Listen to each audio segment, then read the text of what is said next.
क्या हो जब दो महाशक्तियां एक ही लक्ष्य के लिए तपस्या में लीन हो जाएं? एक तरफ माता पार्वती थीं, जिनका मिलन महादेव से नियति थी, पर दूसरी तरफ माता गंगा का वो प्रचंड समर्पण था जिसने स्वर्ग के सिंहासन के साथ साथ नारद मुनि के हृदय को भी चिंताओं से भर दिया। एक ऐसा मोड़ जहां भक्ति और नियति आपस में टकराने वाली थी। हिमालय की गुफाओं में एक अद्भुत दृश्य था। माता पार्वती महादेव को पति रूप में पाने के लिए कठोर तप कर रही थी, लेकिन उनके साथ साथ माता गंगा भी उसी अटूट श्रद्धा के साथ शिव की आराधना में डूबी थी। गंगा का तप इतना तेजस्वी था कि प्रकृति का संतुलन डगमगाने लगा। देवर्षि नारद ने जब यह देखा तो वे सोच में पड़ गए। पार्वती और शिव का मिलन तो सृष्टि का आधार था, लेकिन अगर गंगा की तपस्या पूर्ण हो गई तो नियति का चक्र बदल सकता था। तब नारद जी ने एक दिव्य योजना बनाई। वे माता गंगा के पास पहुंचे और अत्यंत चतुराई से बोले, देवी, पार्वती का तप आपसे अधिक प्रभावशाली होता जा रहा है। महादेव तो योग में लीन हैं, उन्हें प्रसन्न करने में युगों लग जाएंगे। आप एक मार्ग चुनें, जहनु आर्षि के पास जाएं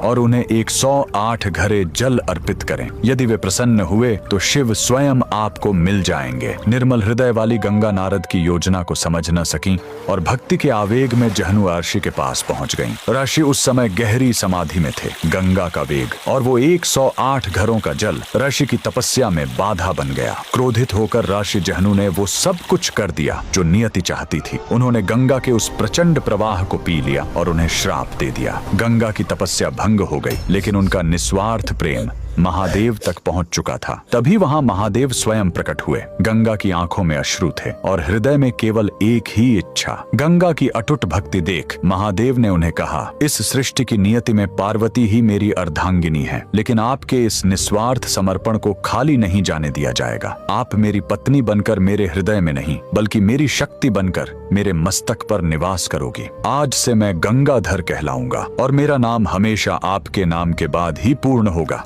जहनु ने भी महादेव की आज्ञा से गंगा को अपने कान से मुक्त किया, जिससे गंगा का नाम जाह्नवी पड़ा। यह वह दिन था जब महादेव ने गंगा को अपनी जटाओं में स्थान दिया। कमेंट में लिखे, हर हर गंगे।